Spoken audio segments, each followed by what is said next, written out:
दिनांक 26 नोव्हेंबर 2024 रोजी भारतीय संविधान दिवस यवतमाळ येथे साजरा करण्यात आला. भारताच्या संविधानाला 75 वर्षे पूर्ण झाली. त्या अनुषंगाने माननीय राजकुमार उमरे सर म्हणतात, कायदा लिहिणारे सर्वात मोठे.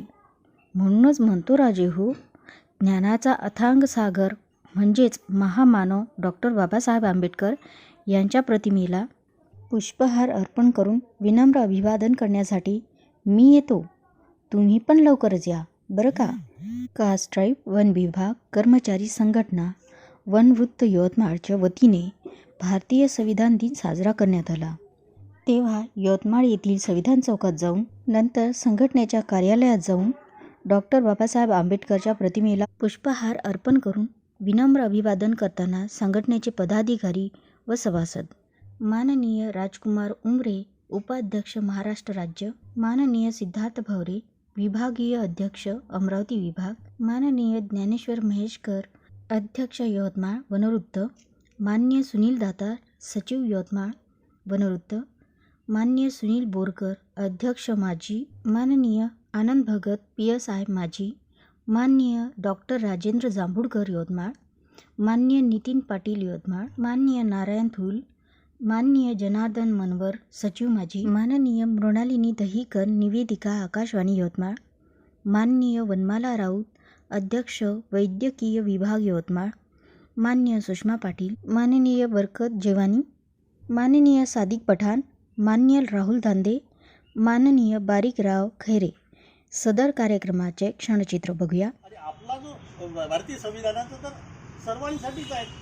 सगळे कायदे वगैरे लिहिलेले की आपली जर बदली झाली साहेब आपली बदली झाली तर बदलीला आपल्याला काय करावं लागते की चॅलेंज करायचं असेल तर कोर्टामध्ये आपण जातो आणि कोर्टामध्ये भारतीय संविधानाच्या कलम कोड केलं जाते आणि त्या कलमानुसार याच्यावरती अन्याय झाला आहे म्हणून याची बदली रद्द करण्यात यावी अशा पद्धतीचा जज आपला निकाल देतो. इतकं महत्त्वाचं संविधान आहे म्हणून कर्मचाऱ्यांसाठी विद्यार्थ्यांसाठी सर्वांनीच ते 397 कलम वाचले पाहिजे, सातत्याने त्याचं पठण केलं पाहिजे. नाही समजलं तरी ते दुबार तिबार अशा पद्धतीनं शेती करतो की नाही आपण, तर तशा पद्धतीनं त्याचं हे करायचं, पारायण करा, काय करता येईल ते करा. नाही समजलं तर त्या ॲडव्होकेट लोकांना विचारा, त्याचे अर्थ पाहिजे, काही शब्द त्यांचे त्या कायद्याच्या रचनेत असतात. अशा पद्धतीनं आपण ते समजून घ्यायचं, ते अत्यंत महत्त्वाचं आहे. आपल्या सगळ्याच ज्या काही समस्या आपल्याला येतात त्याला एकमेव कारण जर कुठलं असेल तर भारतीय संविधान आहे. तुम्हाला वाचवायचं असेल तर भारतीय संविधान आहे.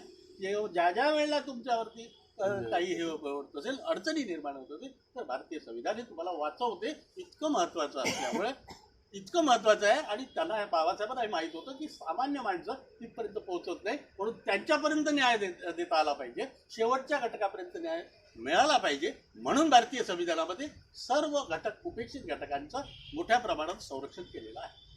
इथपर्यंत सांगताना दिसत नाही आणि म्हणून लोकांना जोपर्यंत आपण स्पष्ट आरसा जोपर्यंत देत नाही तोपर्यंत तुमचं इम्प्रेशन त्यांच्यावर पडत नाही, तुमचं इम्प्रेशन त्यांच्यावर पडत नाही, तुमचा प्रभाव त्याच्यावर पडत नाही. आणि प्रभाव पडणं हे अत्यंत गरजेचं आहे आणि आपल्याला ते या ग्रंथाच्या माध्यमातून बाबासाहेबांनी प्रचंड ग्रंथसंपदा उभी केली आहे. प्रत्येक क्षेत्रामध्ये वेगवेगळ्या विषयामध्ये आमच्याकडे फक्त अलमाऱ्यात भरून दिसतात, त्याच्यामध्ये काहीच नाही होतं. अरे आड्यातच नाही तर पोहऱ्यात येईल कुठून, तुमच्यामध्ये काहीच नाही ना. ते सांगताना मोठमोठे ग्रंथाच्या संदर्भामध्ये तुम्ही हे दिलं तर वाचा आणि वाचाल तर तुम्ही लोकांनाही वाचवाल आणि तुम्ही स्वतःही वाचाल. एवढं मी प्रसंगी सांगतो आणि माझे 2 शब्द संपवतो. जय भीम.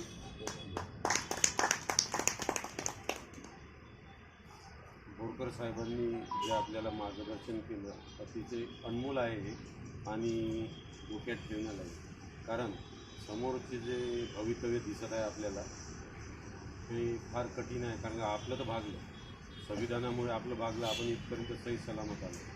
आपल्या नंतरची जी पिढी आहे त्या पिढीसाठी आपण काय ठेवणार आहोत. आपल्याला भेटलं म्हणून आपणच पूर्ण खाऊन टाकायचं आणि पुढच्या पिढीला काहीच नाही. आपले सर खूप खूप आभार, धन्यवाद. आमच्या विनंतीला मान देऊन आपल्या कार्यालयात आमच्या विनंतीला मान देऊन आपल्या कार्यालयात आपण आलो त्याबद्दल धन्यवाद. आणखी कोणाला बोलायचं शिकवलं होतं आज हे हाल नसतं. या बाकीच्या देशातला एक माणूस शासकीय गाडीला दगड मारत नाही मोर्चा काढते तेव्हा. आपण इथं वाहनं जाळतो, कारण यांना माहीतच नाही ही मालमत्ता आपलीच आहे. अरे भारताची नंतर आहे, पहिले आपली आहे. आपल्या टॅक्समधून ते सरकार वाहनं खरेदी करते आणि ते आपल्यासाठी सोय करते.